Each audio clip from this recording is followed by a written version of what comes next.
Can everybody else hear Stacy? We can't hear you, Stacy.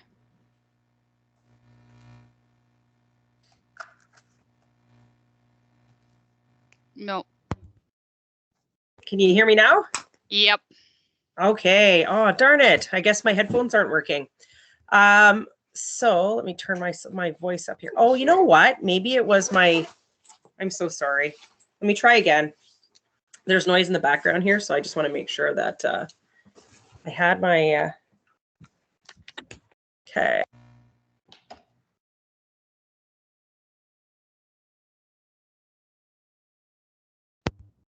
Okay. All right, no headphones for me. Okay, sorry everybody, welcome. I was just saying it's our first meeting back for the next steps that we're going through.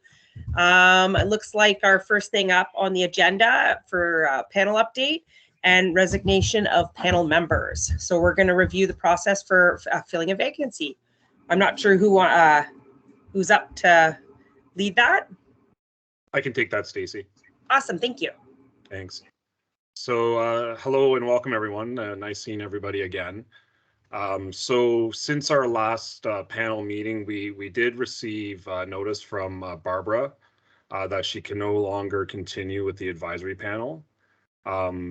Just as you may recall, we do have a composition for the advisory panel, and Barbara was serving that spot as our older adult representative. You may recall that we went through terms of reference for advisory panels at one of our first meetings, and they are kind of mandated by the city's procedural bylaw, and it does tell us how we go about filling those vacancies. So in this case, we're under that first bullet where there were sufficient number of applications where we can go back to that pool. It does require a staff generator report through the clerk's office to the nominating committee of council. I would just note to the panel members, and Councillor Vagny is aware of this, nominating committees aren't something that's regularly scheduled like an operations committee or a city council meeting. So we will have to work with the clerk's office on when they can get the proper quorum and work with councillor schedules. So we don't have an ETA for you now when we could get that report on, but we're working with clerks on that now. I don't know if there's any questions about that process, so we will advance that, and we'll let you know when that nominating committee report is to be scheduled. Stacy? Yeah, I guess I'm chairing. I should just ask my own question. So does that mean like it'll just kind of fall back, look at the people that were last, like that were in the nomination, and then you just automatically fall to the next person in line that has the most votes? Is that kind of how it works?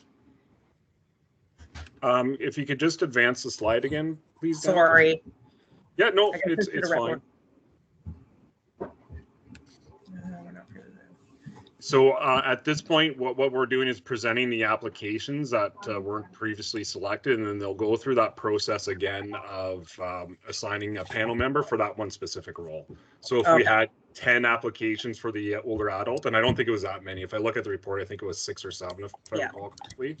They'll evaluate those 6 or 7 positions, and then the nominating committee will recommend one.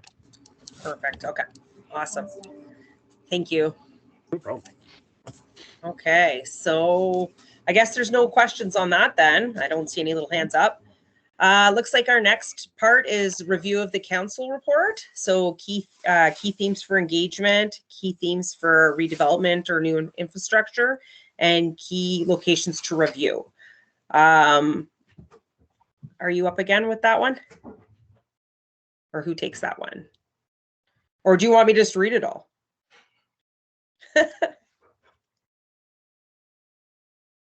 Yeah, I'll take that. Okay. Sure, Chair. Thanks. So as you'll remember, we did have a good. Sorry, is my connection okay, Chair? Okay, thanks. So we did present a report to City Council, originally tabled for November, but unfortunately didn't make the agenda, so it ended up going in December.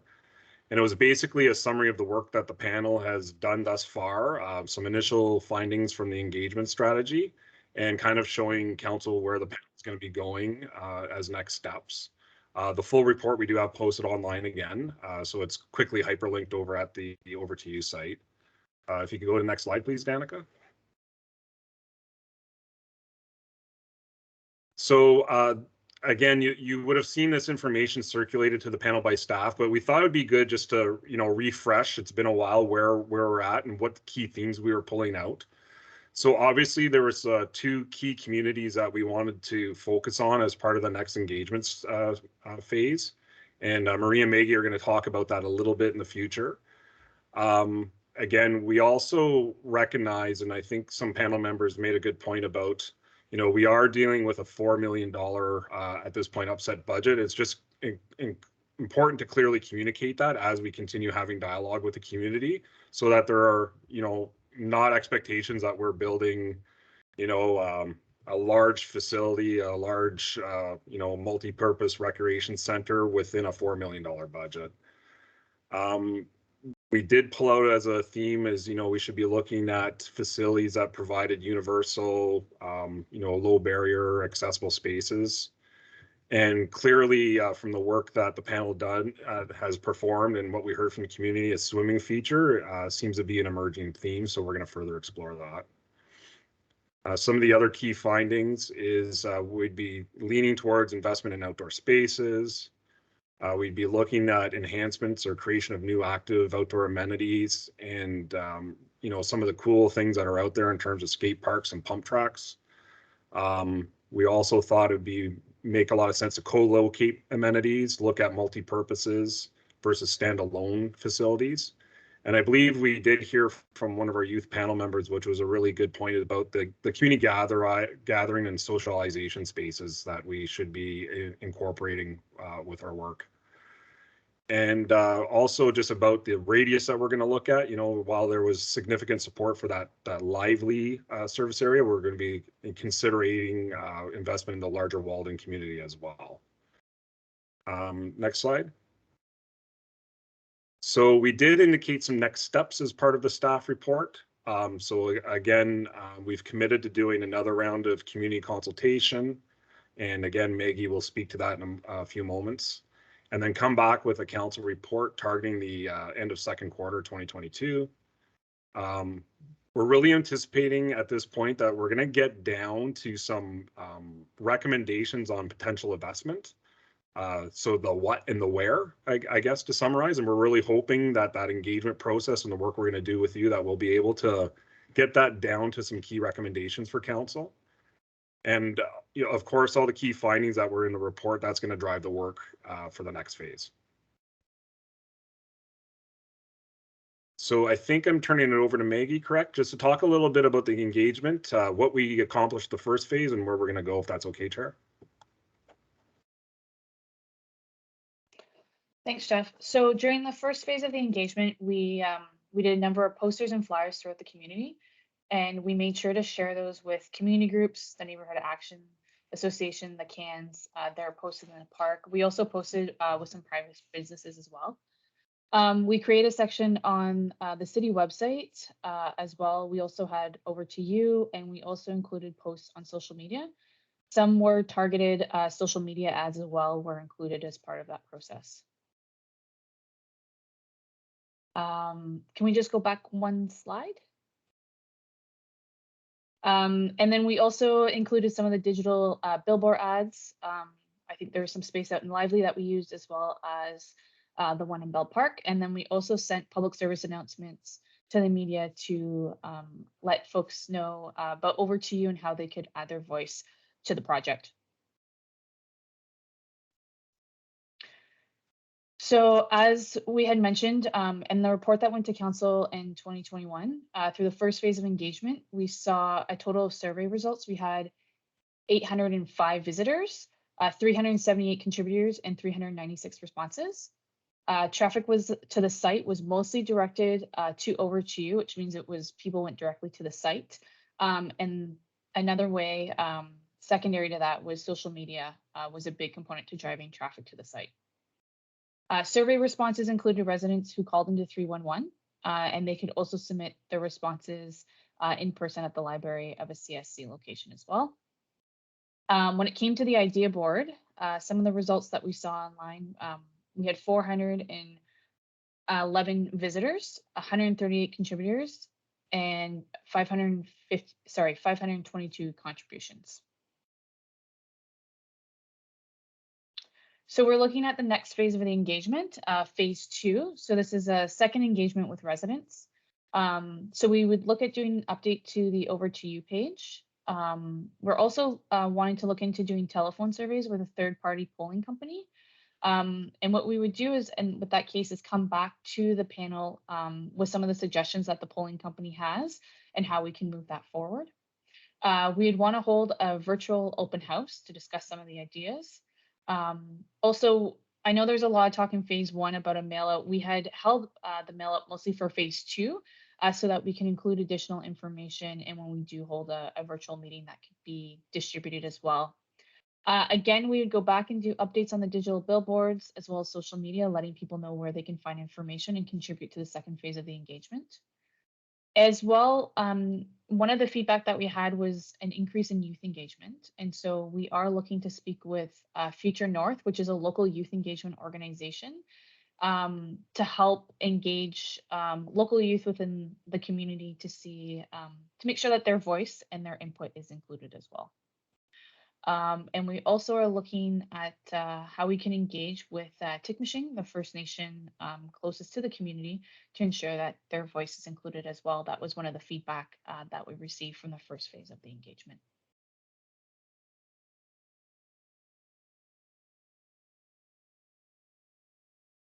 So Chair, I'm going to take over for this slide, and then I think we can have a discussion on the materials that were presented, if that's okay. So, so where do we go from here? So I think Maggie's done a wonderful job, her and Marie, of outlining how we're going to communicate out. So we also are suggesting or proposing the panel would work in the following way, and this is not all encompassing, but we would really bring forward, based on what we heard as key themes in the first round, some information on new trends, leading best practices, what other communities are doing with respect to certain facilities and certain amenities that, we think that where we're going down, including outdoor swimming pools, similar swimming features. There's things called urban beaches, which is a really neat emerging concept out in BC. So we can chat about those. Information about skate parks, BMX parks, pump tracks. That was clearly something. The whole developing of non-motorized trails and outdoor community gathering spaces we would bring forward. When we're bringing information forward, what we would be doing again is hard for us to engage somebody right now from like the private industry, because we wouldn't want to, be in conflict with our procurement bylaws and those types of things. But certainly what we can do is show you some best practices with some estimated dollar figure. So the city of XYZ spent this much on, and it resulted in this. And if possible, we may be able to get some of those other communities to come and give us a little bit of a show and tell and talk about their project as well. In addition to that, we're really hoping to get some boots on the ground. Not today. It's way too cold. My dog wouldn't even go outside. But we want to get out and start getting a little more acclimated to the spaces and seeing what's possible at several areas. We put this list up just to generate some conversation, but I think there's been a lot of discussion and feedback about Anderson Farm, the 6th Avenue playground property that exists already, and that land behind the Citizen Service Center and library, the ski hills, and potentially Centennial Park and Simon Lake Park. So we'd really want to work with you, all subject to considerations for COVID, obviously, and we'll do it safely, but we really want to get out and start looking at the spaces, learning about some emerging trends and some builds that are happening and what's really innovative out in the industry, and start progressing our meetings that way. So I think at this point, we'd probably be looking, Chair, for some feedback based on where we're going from a communication strategy, as well as just the work of the panel. I love the idea of getting out there and taking a look at areas and stuff, and having people be able to, visualize, right? Because a lot of people need to be visual to be able to have an idea to put behind a space potentially.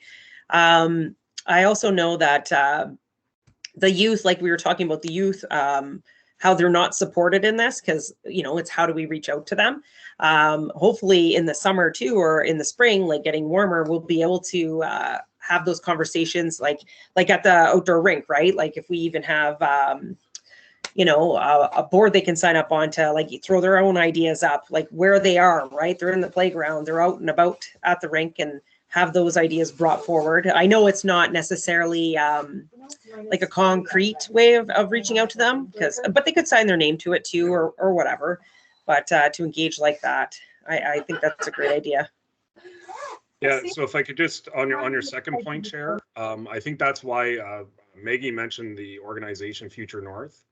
They are really experts in youth engagement. So the scope of their work we see as threefold, really, is one, we have a couple of youth panel members, so some mentorship and some peer teaching as well. And they're really about developing youth as leaders. So we're looking to do that. And really to help us and lead us with some of those pop-up youth engagement. And the third part is really some training for city staff as well. It's a really tough audience, as we've talked about previously, to reach. So we're hoping that through this project, we can really learn about how to engage youth differently and have some best practice developed. So when we do other projects across the municipality. So I think, you know, those discussions are kind of live right now. And it's probably something where we'll bring Future North when we kind of get some understanding of that work and bring them to the panel at a future meeting. Looking forward to that. That sounds really interesting for sure. Richard, you have something? Yeah, just a question about Future North. I don't know them, and now I'm going to go look them up. But my question is there an ongoing relationship already between the city and this organization, or would this be a new contract type of relationship? And does any potential costs have any implications to our project, or would any expenditure be part of the communications budget or that sort of thing? Sort of budgetary type question. Yeah, great question, Richard, and I can take that, Chair, and look for Maria or Maggie for an assist. So they're a relatively new organization to us. We've had information sharing thus far, and that started, I would say, about a year ago so, Richard. Just learning about some of the things that they're doing. So we don't have them on a standing offer, and we haven't had any contractual relationship thus far.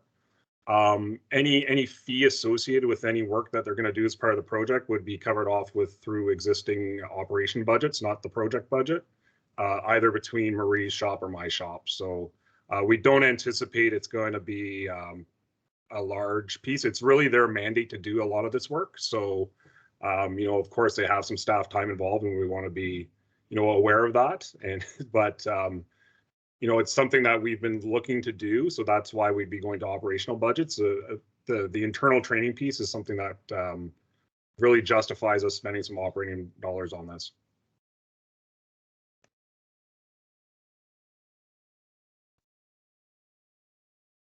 Any other questions?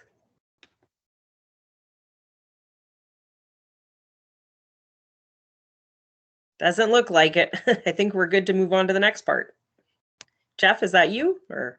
Yeah, I can certainly, sorry for monopolizing here, but just prior to moving on, Chair, I just, you know, certainly if there are some other facilities and amenities that we want more information about, you know, just shoot us a quick email. And likewise, if there's other existing property that, you know, particularly city-owned property that, you know, we should be looking at in addition to these sites that are listed, just let us know. We'll kind of prioritize these until we hear otherwise, and you know, we'll start making some plans for future meetings around these subjects, and we'll kind of proceed that way. Sounds good. Karen, you have something? I would maybe suggest adding Fielding Memorial Park to the list, because I think for, well, a lot of the pump track, the outdoor trails, anything in that nature maybe could be incorporated into Fielding. Yeah, so if the group's agreeable to that, that's something certainly that we'll action. Yeah, I think that's a good idea. And I also remember we did speak upon another city-owned property was the Long Lake Park, like the swimming on Long Lake at the end of Cantala. I know that had been brought up at 1.2. So I don't know if you want to add that or. Yes, so certainly we're looking for some feedback to the group. So if nobody's, vehemently opposed to that, we'll do it. I imagine that we can knock off a few of these sites, in a period. So yeah, not a problem at all.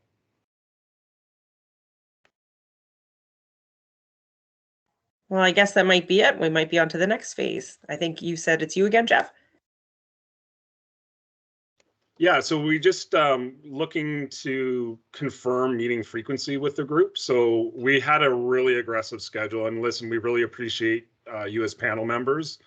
Bi-weekly meetings aren't typical for advisory panels. Typically, it's either quarterly or monthly, depending on the nature of the work.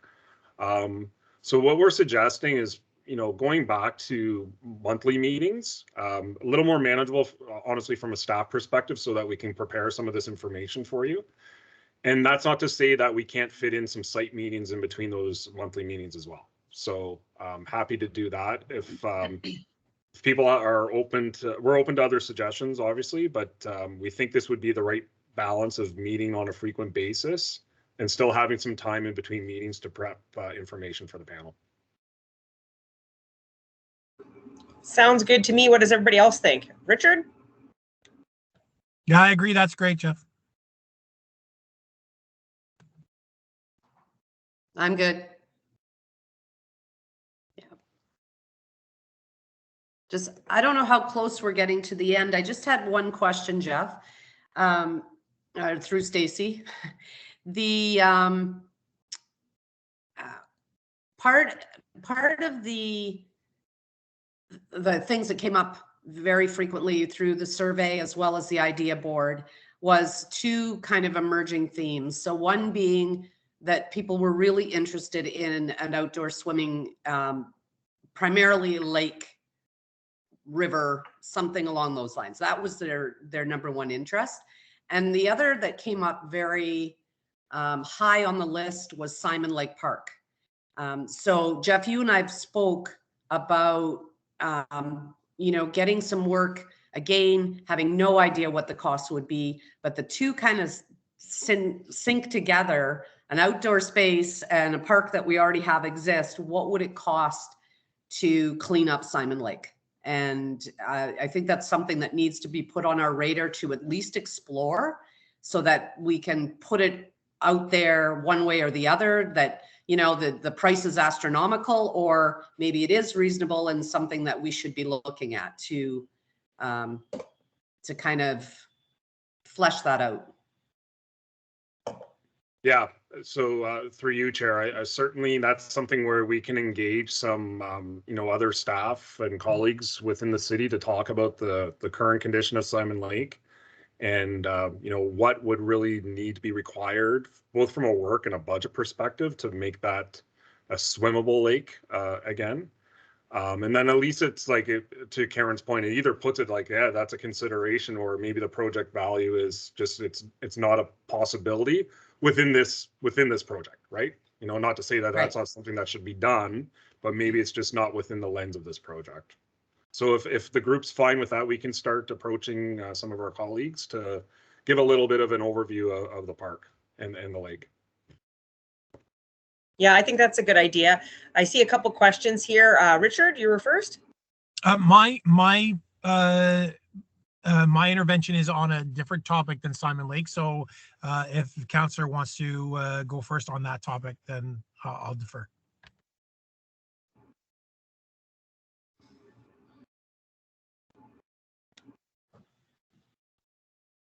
Counselor, you're on mute. I've been muted most of my life. Through you, Madam Chair, what do we mean by cleaning up the lake? To what extent are we looking at? So I'll try, Chair, and maybe Karen, you want to supplement, or right? So I think it's, how can that, because obviously the lake currently isn't a swimmable lake, Councillor. So what does that mean, and what kind of investment and what kind of work needs to be done so that the lake could be swimmable again from the standpoint of having a municipal swimming area and also benefiting obviously residents on the lake, I would think, right? So does that capture it, Karen? Yeah, pretty much. I mean, you know, the true nature of what is happening there. We know that it gets a lot of algae, it gets the, you know, the blooms and whatnot. Where those are coming from are, I won't speculate, but it's what would need to be happening in, it could be a bigger problem coming right from Kelly Lake down Junction Creek. Who knows, right? But until, I'm just feeling that until we actually take a look at what the root cause of it is and can that be corrected so that the lake does become healthy, then it's just that in, you know, the survey results and the idea board, those two came up really strong. And I think that we owe it to the community to explore whether that's a potential. And as Jeff's saying, it may be right out of the price range in this particular project, but maybe it isn't. Maybe it's, who knows? Maybe it's an easy fix. That would be wonderful because it's a beautiful park, right? That's underutilized right now.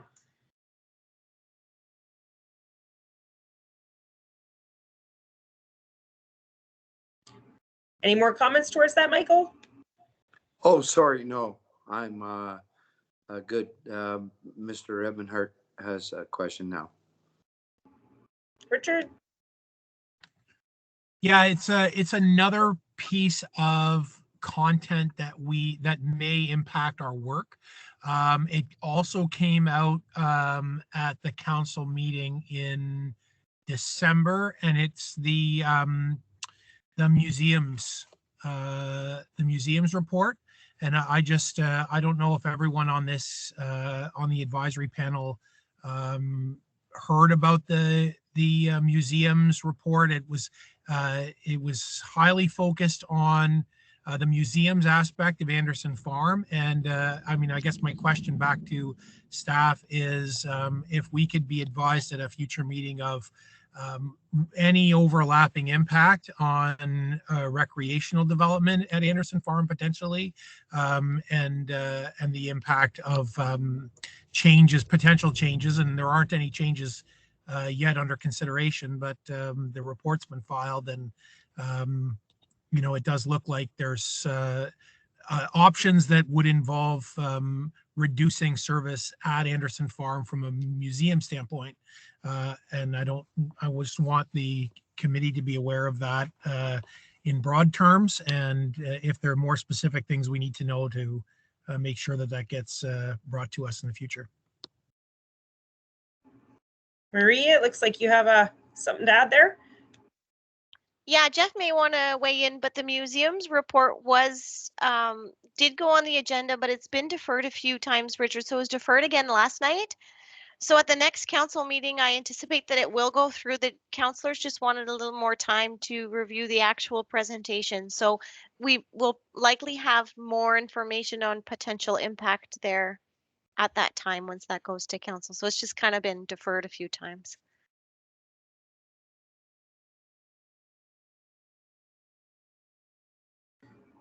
Anything to add to that, Jeff, or is that pretty good? No, I think at the appropriate time, we can certainly ask some of the staff involved with museums about any implications that we need to consider, to Richard's point. You know, and I think the fear is if we're recommending a bunch of investment in Anderson Farm and then council direction is to do something different, we need to be aware of those things. So it's a great point. Perfect. Is there any other comments on this?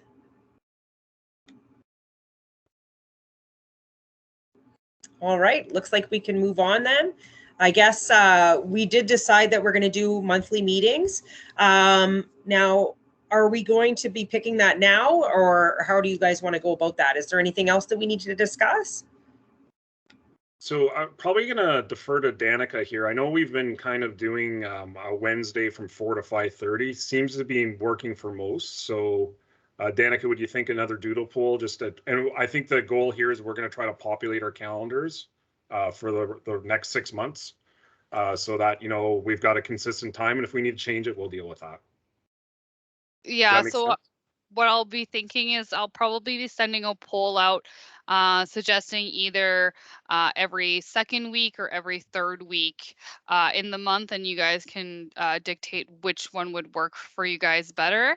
And then I'll pre-populate, like Jeff said, 6 months of meetings, either on the first week of the month or the third week, depending on what's easier for you guys, with selected specific dates. So like this is the dates that are located for week 2, and then these would be the dates located for week 3. Again, staying consistent with the 4 till 5:30 timeframe.